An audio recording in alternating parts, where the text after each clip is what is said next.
Hello friends, I am Prachi and welcome to Nek Education. Nek Education में मैं आप सभी का स्वागत करती हूँ। हमारा जो लास्ट लेक्चर रहा था वो सबको पता ही होगा। ये जो सुपर टेट की आपकी सीरीज चल रही है सीडीपी की, तो जो लास्ट लेक्चर हम लोगों ने देखा था वो हमारा रहा था वैदिक कालीन शिक्षा से रिलेटेड। वैदिक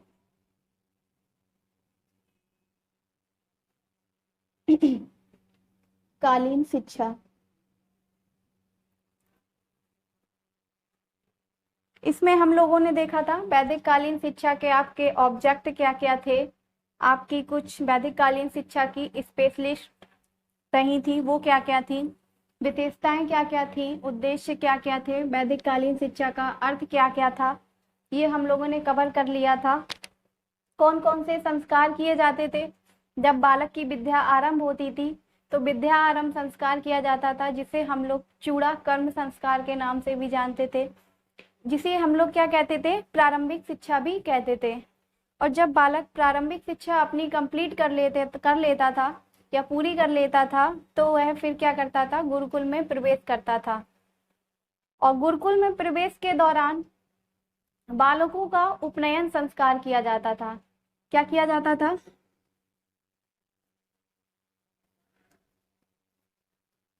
गुरुकुल में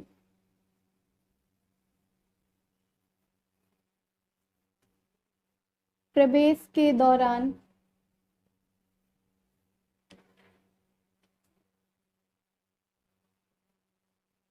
उपनयन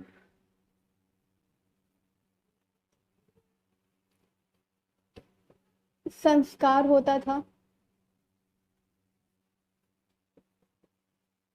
ठीक है, ये यहाँ तक हम लोगों ने अपना लास्ट लेक्चर में कवर कर लिया था। उपनयन संस्कार में हमने आपको बताया था कि आपके ब्राह्मण होते थे, क्षत्रिय होते थे, वैश्य होते थे और शूद्र होते थे। तो तीनों के लिए क्या थी, अलग अलग व्यवस्थाएं थी, अलग अलग एज निर्धारित की गई थी। अगर आपसे पूछा जाए कि जो ब्राह्मणों का उपनयन संस्कार था वो किस वर्ष की आयु में होता था, तो वो आपका 8 वर्ष की आयु में होता था।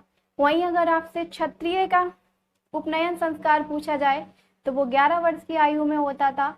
और वैश्यों का जो उपनयन संस्कार होता था आपका, वो 12 वर्ष की आयु में होता था। लेकिन आपकी वैदिक कालीन शिक्षा की जो सबसे बड़ी कमी रही थी वो क्या थी, कि शूद्रों को यहाँ पे शिक्षा प्राप्त करने का अधिकार नहीं था। जो शूद्रों का जो काम था वो ब्राह्मण, क्षत्रिय और वैश्य की सेवा भाव में ही लगे रहना था, उन्हें शिक्षा से वंचित रखा गया था, जो कि हमारे वैदिक कालीन शिक्षा सभ्यता की या शिक्षा व्यवस्था की सबसे बड़ी कमी मानी जाती है। तो हम लोगों ने यहाँ देख लिया था, गुरुकुल में प्रवेश करने के दौरान उपनयन संस्कार होता था।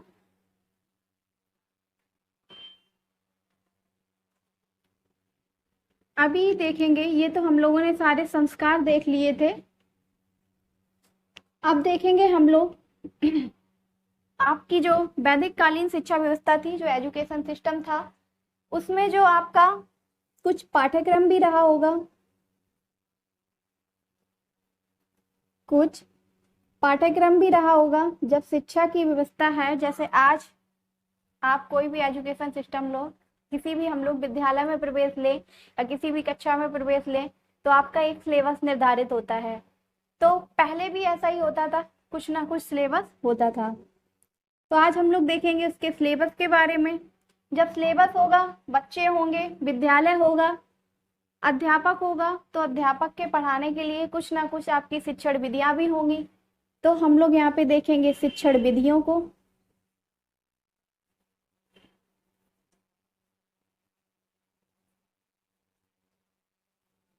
शिक्षण विधियों को नेक्स्ट हम लोग देखेंगे यहाँ पर अध्ययन काल या समय क्या था। बता तो दिया था कल, लेकिन एक बार फिर से देख लेंगे। देखो, वैदिक कालीन शिक्षा व्यवस्था में आपका जो पाठ्यक्रम था वो 2 भागों में विभाजित कर दिया गया था। 2 भागों में, एक था आपका धार्मिक शिक्षा और एक थी आपकी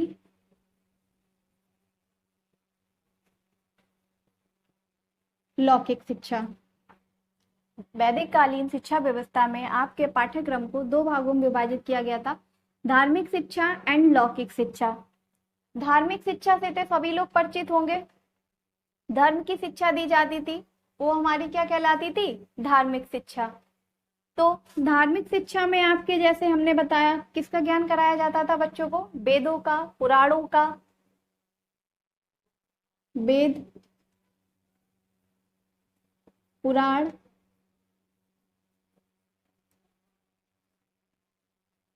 उपनिषद, उपनिषद, या फिर हम लोग कह सकते हैं कर्म कांडों पर आधारित शिक्षा, कर्म कांडों पर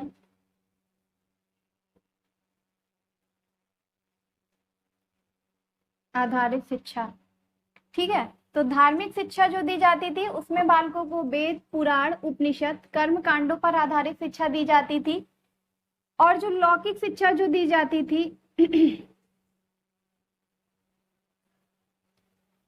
अब कल हमने आप लोगों को एक बात बताई थी, जो आपके जो उद्देश्य थे वैदिक कालीन शिक्षा व्यवस्था के, उसका जो एक उद्देश्य जो आपका था वो था जीविकोपार्जन का उद्देश्य। शिक्षा ऐसी होनी चाहिए जो बालक को शिक्षा ग्रहण करने के बाद जब वो ग्रस्त जीवन में प्रवेश ले तो अपना जीवन यापन भी सही ढंग से कर पाए।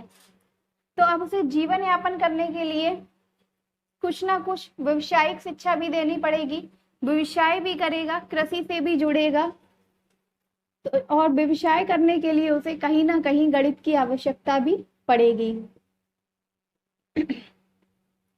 विज्ञान की आवश्यकता भी पड़ेगी, कृषि इत्यादि। ठीक है, तो लौकिक शिक्षा के अंतर्गत आपके गणित हो गया, विज्ञान हो गया, कृषि हो गया, और भी एक्सेट्रा चीजें हो गई। और जो धार्मिक शिक्षा थी उसके अंतर्गत जो आप हमारे धार्मिक ग्रंथ हैं उनके बारे में बताया जाता था या फिर उनसे परिचित कराया जाता था।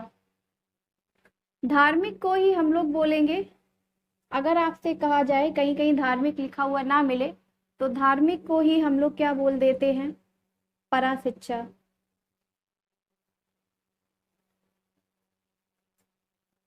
ठीक है, और लौकिक को हम लोग क्या कह देंगे, अपरा।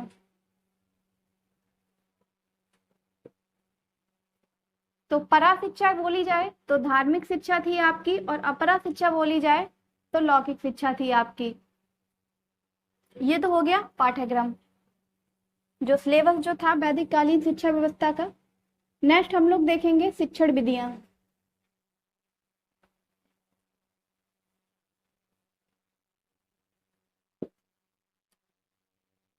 शिक्षण विधियां, अब जब दो प्रकार का आपका सिलेबस था, धार्मिक शिक्षा से रिलेटेड और लौकिक शिक्षा से रिलेटेड, तो दोनों को देने के लिए जो शिक्षण विधियां भी थी वो दो प्रकार से ही होंगी आपकी। तो जो आपकी धार्मिक शिक्षा दी जाती थी उसके लिए आपकी 3 विधियां थी। श्रवण विधि, नंबर फर्स्ट श्रवण विधि, सेकंड मनन विधि, एंड थर्ड रहेगी आपकी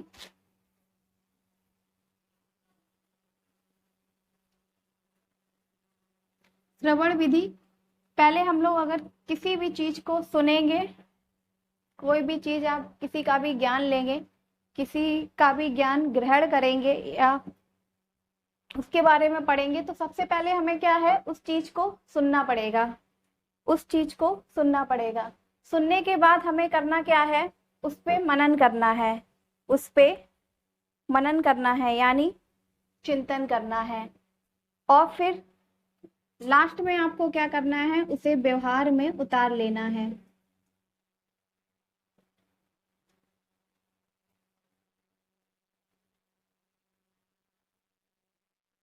इंग्लिश में लिख लो, मेडिटेशन। मेडिटेशन, हिंदी इसकी क्या रहेगी, याद नहीं आ रहा मुझे, अभी बता देंगे। श्रवण विधि मतलब लिसनिंग,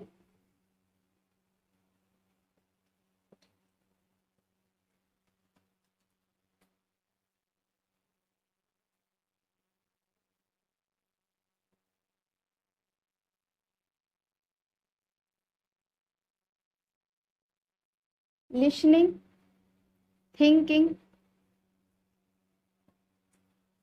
एंड मेडिटेशन।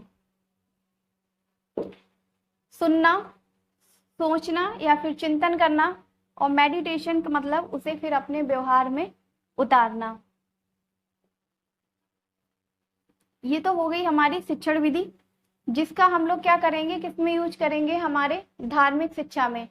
जैसे हमें वेदों के बारे में सुना, किसी ने बताया, उसके बारे में सुना, फिर उस पर चिंतन किया, और चिंतन करने के बाद उसे अपने व्यवहार में उतार लिया। कुछ अन्य विधियां भी रहेंगी आपकी, कुछ अन्य शिक्षण विधि,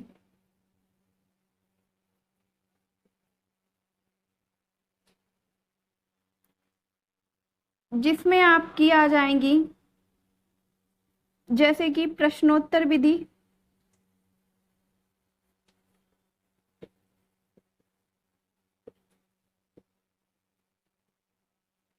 प्रश्नोत्तर विधि, दृष्टांत विधि,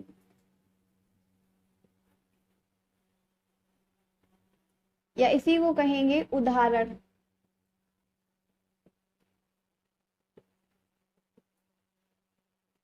उदाहरण विधि। ठीक है, और इसी में नेक्स्ट आपकी आ जाएगी कहानी या फिर कविता विधि।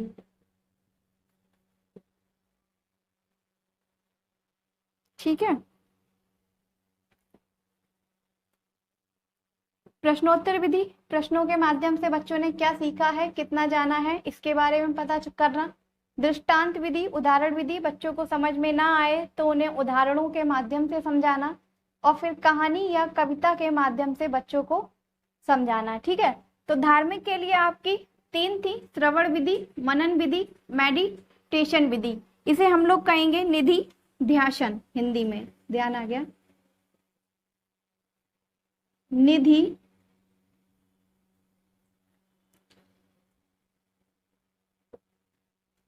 निधि ध्यान। ठीक है, निधि ध्यान विधि, लिसनिंग, थिंकिंग एंड निधि ध्यान विधि। सुनना, उस पर चिंतन करना और उसे अपने व्यवहार में उतार लेना। नेक्स्ट आपकी जो कुछ अन्य विधियों में है वो आपकी प्रश्नोत्तर विधि, दृष्टांत विधि, जिसे उदाहरण विधि भी कहेंगे, कहानी या फिर कविता विधि। ठीक है, तो ये तो हो गई हमारी क्या, इसकी शिक्षण विधियां। अब हम लोग देखेंगे अध्ययन काल को।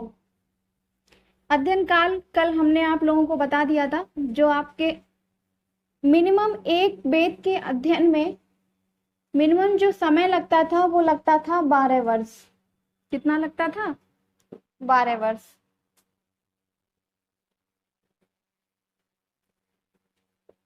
अध्ययन काल, ठीक है, हमने आपको बताया था एक वेद के अध्ययन में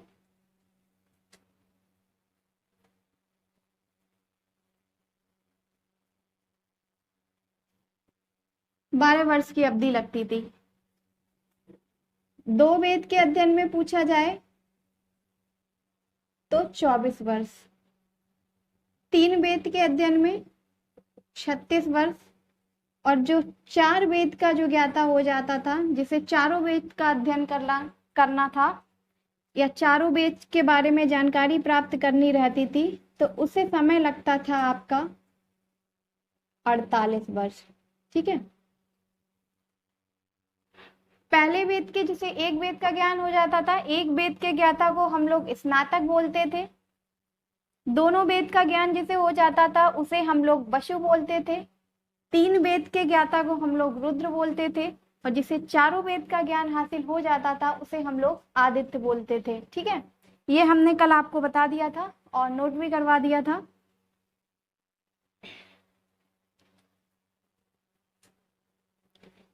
अब ये तो बात हो गई अध्ययन काल की।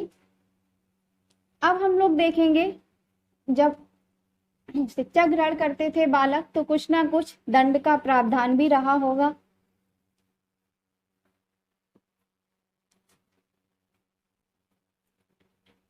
दंड का प्रावधान क्या था? यहाँ पे हम लोग क्या होता था वैदिक कालीन शिक्षा व्यवस्था में, आजकल क्या होता है टीचर्स बच्चों को शारीरिक दंड दे देते हैं, मुर्गा बना देते हैं, कहीं बेंच पे खड़ा कर देते हैं, ठीक है, कहीं कुछ। तो उस समय क्या था, शारीरिक दंड देना अनिवार्य नहीं था। शारीरिक दंड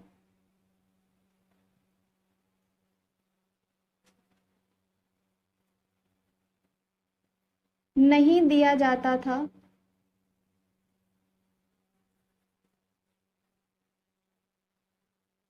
नहीं दिया जाता था। उसके स्थान पर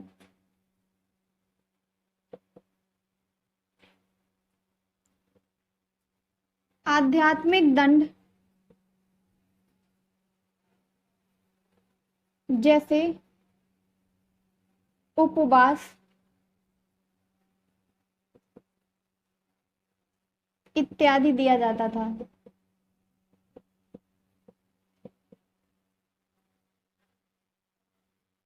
तो शारीरिक दंड नहीं दिया देते थे ये लोग। क्या करते थे, बच्चा कोई भी गंभीर गलती करता था तो उसे उपवास नामक दंड देते थे, मतलब आपको इतने दिन तक उपवास रहना है, व्रत रखना है। और जब बहुत ही गंभीर गलती कर देते थे तो इनके एक दंड का नाम था उद्दालक। उद्दालक नामक दंड दिया जाता था जिसमें बालक को 3 महीने लगातार व्रत रखना पड़ता था, उपवास करना पड़ता था। ठीक है, तो ये तो था दंड का प्रावधान आपका। आपसे पूछी जाए जो परीक्षा प्रणाली थी, परीक्षाएं थी, वो कैसी थी? तो वैदिक कालीन शिक्षा व्यवस्था में आपकी जो परीक्षाएं होती थी वो लिखित ना होकर पूर्णतः मौखिक होती थी।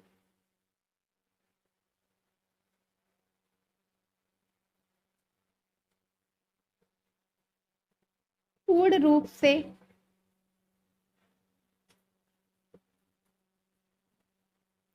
मौखिक परीक्षा का प्रावधान।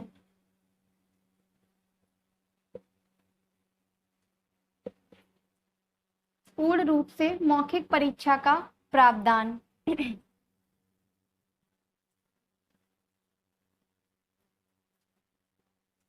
छुट्टियां देखें तो वैदिक कालीन शिक्षा व्यवस्था में बालकों को 1 माह में 4 दिन की छुट्टियां दी जाती थी। 1 माह में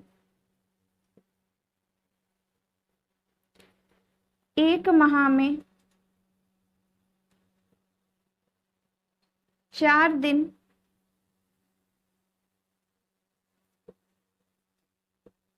प्रतिपदा के रूप में। तो छुट्टियां क्या थी इनकी, 1 महीने में 4 छुट्टियां दी जाती थी, लेकिन दी कैसी दी जाती थी, प्रतिपदा के रूप में। प्रतिपदा का यहाँ पे जो अर्थ है, प्रतिपदा मतलब आपका ऐसा दिन जिस दिन बालक जो है कोई भी नया कार्य ना करे। ऐसा दिन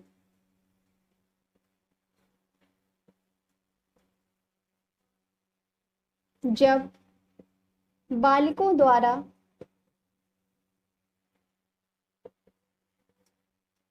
कोई नया कार्य नहीं किया जाए।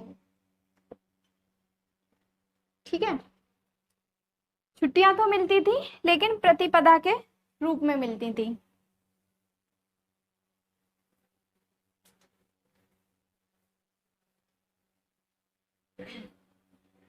ये तो हो गया हमारा पाठ्यक्रम, अध्ययन काल, शिक्षण विधियां, दंड का प्रावधान क्या था उस समय।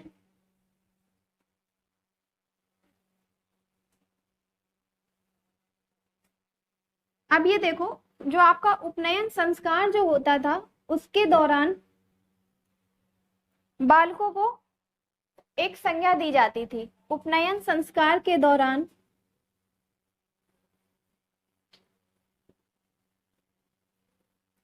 उपनयन संस्कार के दौरान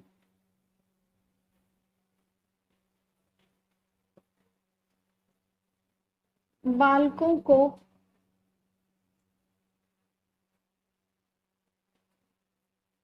बालकों की संज्ञा। ठीक है,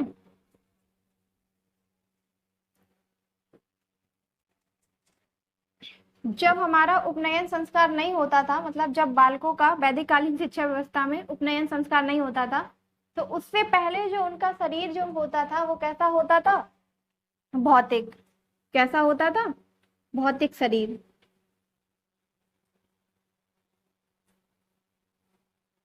भौतिक शरीर ये कब माना जाता था? भौतिक शरीर मतलब कि जब आप सांसारिक मोह माया में लिप्त रहते थे। उपनयन संस्कार से पहले बालक जो होते थे वो सांसारिक मोह माया में लिप्त रहते थे, तो उनके शरीर को भौतिक शरीर माना जाता था। लेकिन जब उनका उपनयन संस्कार हो जाता था तब उनके शरीर को आध्यात्मिक शरीर मानते थे।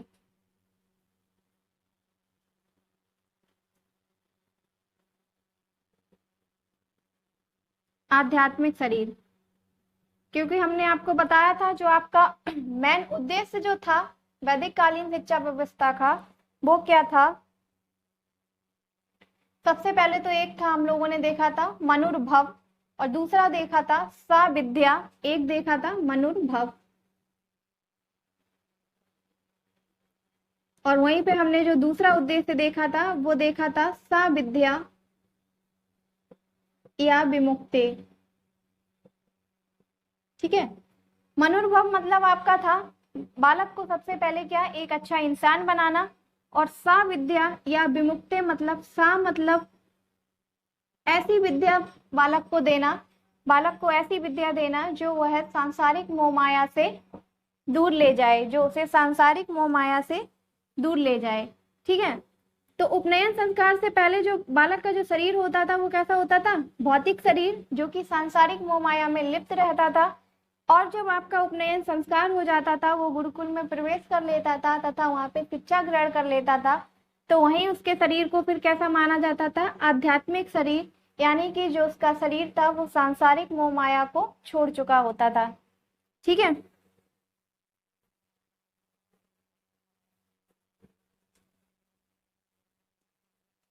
तो जब बालक का उपनयन संस्कार हो जाता था तो बालक को एक संज्ञा दी जाती थी, वो संज्ञा दी जाती थी द्विज की।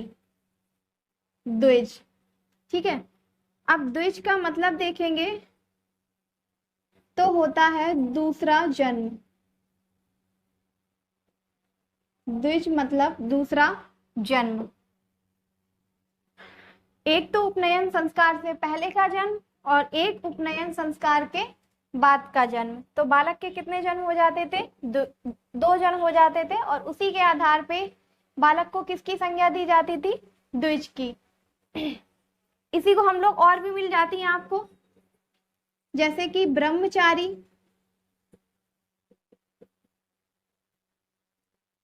ब्रह्मचारी, कुलवासी या फिर अंतःवासी। ठीक है, तो चाहे आपसे पूछा जाए कि गुरुकुल में प्रवेश करने के बाद बालकों को क्या कहा जाता था, तो द्विज कहा जाता था, ब्रह्मचारी, कुलवासी या फिर अंतवासी कहा जाता था। या फिर आपसे क्वेश्चन किया जाए कि उपनयन संस्कार के दौरान बालकों को किसकी संज्ञा दी जाती थी, तो द्विज की संज्ञा दी जाती थी। एक उपनयन संस्कार के पहले का जन्म और दूसरा उपनयन संस्कार के बाद का जन्म। अब लास्ट हम लोग देखेंगे जब वो शिक्षा प्राप्त कर लेता था, और शिक्षा प्राप्त करने के बाद बालक जब गृहस्थ जीवन में प्रवेश लेता था तब आपका होता था समापवर्तन संस्कार।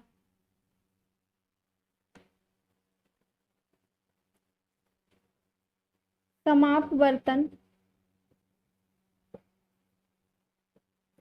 संस्कार, ठीक है। तो इसमें आप लोग लिखिए गुरुकुल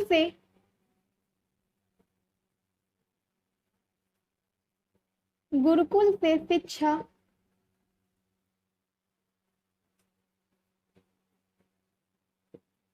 ग्रहण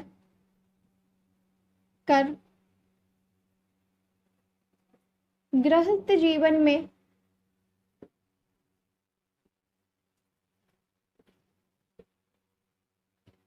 प्रवेश लेने के लिए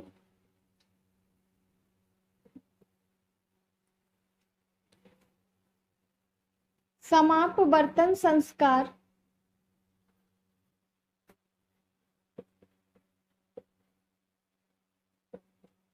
का प्रावधान था।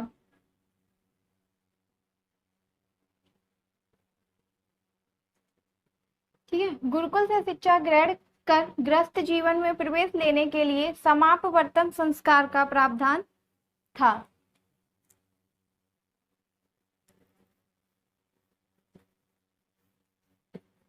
नोट बना के इसमें नीचे लिखो आप लोग, शूद्रों को शिक्षा प्राप्त करने का अधिकार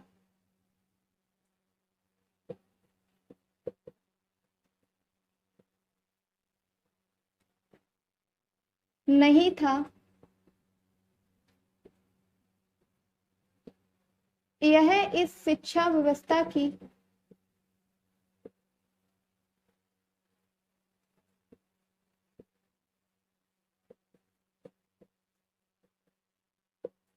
सबसे बड़ी कमी रही। ठीक है, तो शूद्रों को शिक्षा प्राप्त करने का अधिकार नहीं था। और क्यों नहीं था ये हमने आपको बताया था, क्योंकि शूद्रों का जन्म जो है वो ब्रह्मा के पैर के तलवों से माना जाता था। कुछ लोग ऐसा मानते थे, इसलिए शूद्रों को क्या, जो ब्राह्मण होते थे, आपके क्षत्रिय होते थे और वैश्य होते थे, उनकी सेवा भाव ही करते थे। इन लोगों को शिक्षा प्राप्त करने का अधिकार नहीं था, और जो आपकी वैदिक कालीन शिक्षा व्यवस्था की सबसे बड़ी कमी मानी गई है। आपसे पूछा जाए वैदिक कालीन शिक्षा व्यवस्था में आपकी स्त्रियों की शिक्षा कैसी थी, दशा कैसी थी, तो स्त्रियों की जो शिक्षा की दशा थी वो आपकी बेहतर थी, लेकिन जो शूद्रों को जो शिक्षा प्राप्त करने का अधिकार नहीं था। तो ये तो हो गई हमारी आज वैदिक कालीन शिक्षा व्यवस्था। ये टॉपिक हो गया आपका कंप्लीट। नेक्स्ट जो हमारा रहेगा वो अब आपका रहेगा बौद्ध कालीन शिक्षा व्यवस्था। इसे हम लोग देखेंगे नेक्स्ट लेक्चर में अगले दिन। आज के लिए इतना ही। Thank you.